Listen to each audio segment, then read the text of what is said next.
নমস্কার বন্ধুরা, আমার চ্যানেলে আপনাদের সকলকে স্বাগত জানাচ্ছি। আজকের ভিডিও শুরু করার আগে আমি ঠাকুর মা স্বামীজির চরণে আভূমি লুণ্ঠিত প্রণাম জানালাম, আর আমার সকল দর্শক বন্ধুকে জানালাম আন্তরিক প্রীতি ও শুভেচ্ছা। আজ আমি আপনাদের সামনে শ্রী শ্রী মায়ের জীবনের কিছু ঘটনা গল্প আকারে তুলে ধরার চেষ্টা করছি। শ্রী শ্রী মা সারদা দেবীর জীবনের এই অনুপম ঘটনাটি একটি বড় গল্পের আদলে আমি তুলে ধরছি। বিশ্বাস ও সংশয়ের দোলাচলে মা সারদা ও রাধুর আরোগ্য কথা। জয়রামবাটির নিস্তরঙ্গ দিনগুলোতে হঠাৎ করেই উদ্বেগের মেঘ ঘনীভূত হলো। আদরের ভাইঝি রাধু তখন প্রচণ্ড অসুস্থ। আসন্ন প্রসবা রাধুর এই অবস্থায় মায়ের দুশ্চিন্তার অন্ত নেই। একদিকে শারীরিক কষ্ট, অন্যদিকে অসহ্য গরম, সব মিলিয়ে এক অস্থির পরিবেশ। ঠিক সেই সময়ে একদিন পাগলি মামি অর্থাৎ ছোট বউ সরাসরি মায়ের কাছে এসে একটি প্রস্তাব দিলেন। তিনি আক্ষেপের সুরে বললেন, ঠাকুরজি, কলকাতার মতো সুব্যবস্থা তো এখানে নেই, রাধুকে কেন এখানে নিয়ে এলে? সেখানে থাকলে মাথায় বরফ দিয়ে তাপ কমানো যেত। এই গরমে বরফ দিলে রাধু নিশ্চিন্ত ভালো হয়ে যাবে। মায়ের মন বড়ই সহজ সরল। কার কথায় যে ঠাকুরের কোন ইঙ্গিত লুকিয়ে আছে তা তিনি বিশ্বাস দিয়ে অনুভব করতেন। পাগলি মামির কথায় মায়ের অগাধ বিশ্বাস জন্মালো। তিনি তখনই সেবক বরদা মহারাজকে ডেকে বললেন, বরদা, ছোট বউ ঠিকই বলেছে রে, তুই কালই একবার সাইকেলটা নিয়ে বিষ্ণুপুর বা বাঁকুড়া যা, সেখান থেকে 10 বরফ নিয়ে আয় তো। বরদা মহারাজ পড়লেন মহা বিপদে। জয়রামবাটি থেকে সেই দীর্ঘ 24 মাইলের পথ, তার উপর আবার সাইকেলটাও বেশ কয়েকদিন ধরে বিগড়ে আছে। অনিচ্ছা সত্ত্বেও তিনি মায়ের কাছে নিজের অক্ষমতার কথা জানালেন।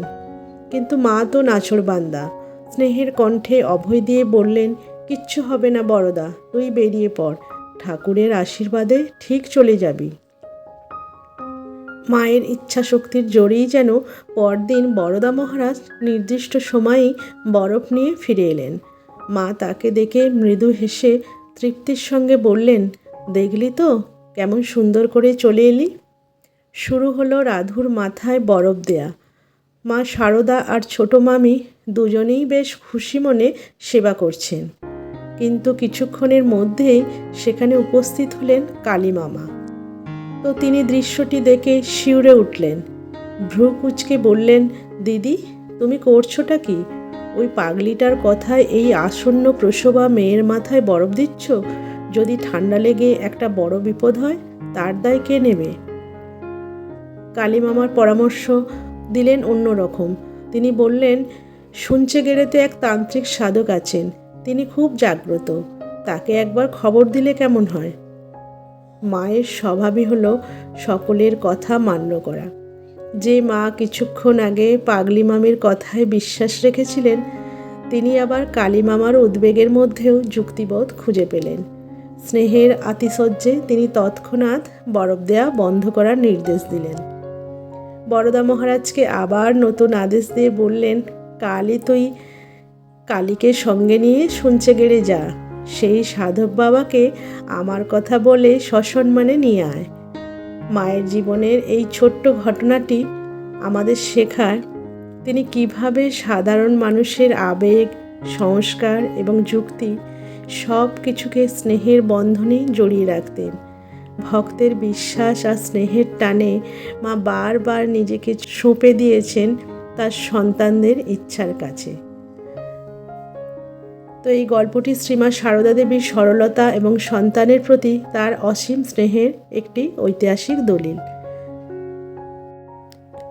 এবার আমি আপনাদের সামনে দ্বিতীয় ঘটনাটি উপস্থাপন করছি। দ্বিতীয় ঘটনাটির তথ্যসূত্র শ্রী শ্রী মায়ের স্মৃতিকথা স্বামী শারদেশানন্দজি মহারাজ। আমরা সকলেই জানতাম মায়ের হাঁটুতে বাতের বেদনায় মা প্রচণ্ড কষ্ট পেতেন। তো মায়ের বাম হাঁটুতে বাতের বেদনা আমরা সবাই জানতাম এর জন্য নানা প্রকার ঔষধ ব্যবহৃত হইত, কিন্তু স্থায়ী উপকার হয় নাই। মায়ের সকল ঔষধি বিশ্বাস যে কেহ যে কোনো ঔষধের ব্যবস্থা করিলেই মা তাহাতেই ব্যবহার করিতেন, নিজের উপকারের জন্যও বটে, আবার চিকিৎসকদের আগ্রহ পূরণ ও মনসন্তুষ্টির জন্যও বটে। জয়রামবাটিতে একঘর নাপিতের বাস। তাহারা অবস্থাপন্ন গৃহস্থ এবং গ্রামে তাহাদের মান সম্ভ্রমও ছিল। একদিন নাপিতদের বড় কর্তা মায়ের নিকট আসিয়া বিনীতভাবে বলিলেন, তাহাদের একজন কুটুম্ব আসিয়াছেন, তিনি নাকি একবার মাকে দর্শন করিতে ইচ্ছা করিয়াছেন। মা অনুমতি দিলে তাহাকে লইয়া আসিবেন তিনি। মা মৃদু হাসিয়া তাহাকে লইয়া আসিতে বলিলে বড় কর্তা গিয়া তাহার কুটুম্বকে সঙ্গে লইয়া আসিয়া মায়ের সঙ্গে সাক্ষাৎ করাইলেন।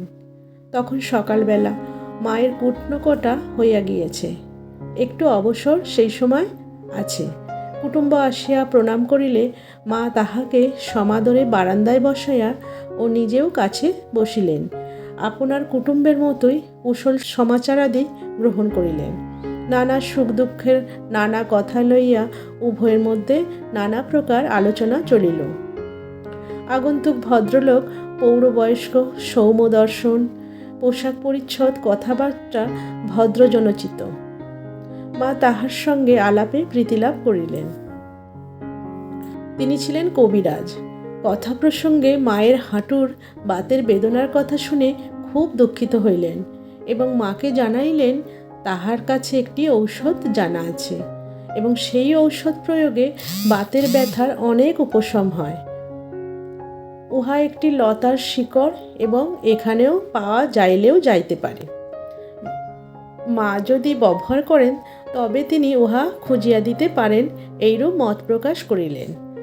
মা খুশি হইয়া ঔষধ ব্যবহার করার ইচ্ছা প্রকাশ করিলে তিনি একজন ব্রহ্মচারীকে সঙ্গে লইয়া ঝোপ জঙ্গলে খুঁজিয়া একটি ক্ষুদ্র শিকড় সংগ্রহ করিয়া তাহার হাতে দিয়া বলিলেন, একটু আদাসহ শিলে উত্তম রূপে বাটিয়া ব্যথাস্থানে লাগাইতে হবে, তবে হ্যাঁ, হাত দিয়া ঔষধ লাগানো যাবে না।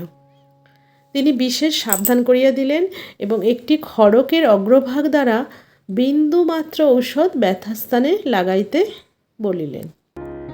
ঔষধ লইয়া আসিলে মা তো খুব খুশি হইলেন এবং পূজা ও জলখাওয়া শেষ হইলে ঔষধ তৈয়ার করিয়া আনিবার জন্য সেই ব্রহ্মচারী সন্তানকে আদেশ করিলেন।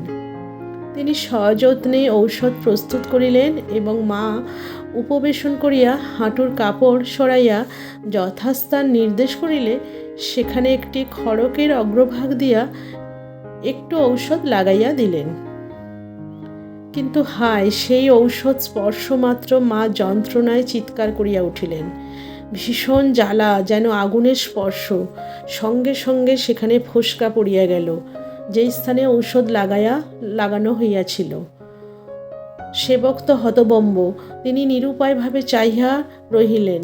মায়ের চক্ষু হইতে অবিরল অশ্রুধারা ঝরিয়া পড়িতেছে। যন্ত্রণায় স্থানটির পাশে হাত দিয়া চাপিয়া বসে আছেন। বাড়ির লোক সকলে জড়ো হইয়াছে। কি করা যায় আলোচনা চলিল, আর সঙ্গে সঙ্গে সেই কবিরাজের উদ্দেশ্যে অজস্র কটূক্তি বর্ষিত হইতে লাগিল। মা কিন্তু সেই কবিরাজকে কিঞ্চিত মাত্রও দোষ দিলেন না বা একটুও নিন্দা করিলেন না। তিনি নিজেকেই দোষী সাব্যস্ত করিয়া বলিতেছেন, যে অসুখ কত ঔষধেও সারিতেছে না, তাহাই সামান্য মুষ্টিযোগে সারিবার দুরাশা কেন তিনি করিলেন? কর্মের ফল অদৃষ্টে দুঃখভোগ থাকিলে এইরকম বুদ্ধিনাশ হয়, যোগাযোগও সেইরূপ ঘটে, ইত্যাদি ইত্যাদি বলিলেন। আহাম্মকের মতো সেই ভক্ত সন্তানটিও বিষণ্ণ হইয়া পাশেই কিংকর্তব্য বিমূঢ় হইয়া দাঁড়াইয়া আছেন। ভাবিতেছেন, মায়ের এত কষ্টের কারণ এই ঔষধটি তিনিই স্বহস্তে প্রস্তুত করিয়া কেনই বা লাগাইলেন? তিনিই তো অপরাধী। মা তখন তাহাকে আশ্বস্ত করিয়া বলিলেন, একটু ঘি ছোট পাথরের বাটিতে করিয়া আনো। ঘি আনা হইলে মা দেখাইয়া দিলেন, উহাতে ঠান্ডা জল মিশাইয়া পাথরের বাটিতে ফেটাইতে বলিলেন। কিছুক্ষণ পরে জল ফেলিয়া দিয়া আবার নতুন ঠান্ডা জল দিয়া পূর্ববৎ ফেটাইতে লাগিলেন। এইরূপে কয়েকবার করিতে করিতে উহা ধবধবে সাদা মাখনের মতো এবং খুব ঠান্ডা হইয়া গেল। তখন উহা ধীরে ধীরে জ্বালাস্থানে প্রলেপের মতো লাগাইয়া দিলে সঙ্গে সঙ্গে ওই স্থান স্নিগ্ধ ও জ্বালার উপশম হইল। মায়ের মুখে হাসি দেখা দিলে সকলেই নিশ্চিন্ত হইলেন ও মধ্যাহ্নের আহারাদি সম্পন্ন হইল। এই ঔষধি দিন কয়েকের মধ্যেই মায়ের ফোসকা ও ঘা সম্পূর্ণ সারিয়া গিয়াছিল। মায়ের অসীম ধৈর্য, দুঃখ বিপদে অবিচলিত চিত্তে কর্তব্য নির্ধারণ এবং সর্বোপরি অপরের প্রতি দোষারোপ না করিতে দেখিয়া সন্তানের বিস্ময়ের অবধি রইয়া। তো বন্ধুরা, এই হলো আমাদের শ্রী শ্রী মা শারদা, যিনি অপরের দুঃখে অবিচলিত চিত্তে কর্তব্য নির্ধারণ করতেন এবং অসীম ধৈর্য ও দুঃখ বিপদে সকলের পাশে থাকতেন। সর্বোপরি নিজের শরীরের ক্ষতি হওয়া সত্ত্বেও তিনি অপরকে দোষারোপ কখনোই করতেন না। সকলের প্রতি তার ছিল মাতৃসম স্নেহসুধা। তো এই ঘটনাগুলি, দুটি ঘটনা আপনাদের কেমন লাগলো কমেন্টে জানাবেন। ততদিনের জন্য আপনারা সকলে সুস্থ থাকবেন, ভালো থাকবেন এই প্রার্থনা করি। ঠাকুর মা স্বামীজির চরণে প্রণাম জানিয়ে আমার এই ভিডিও শেষ করলাম এবং চ্যানেলটিকে সাবস্ক্রাইব করে পাশে থাকবেন। ধন্যবাদ।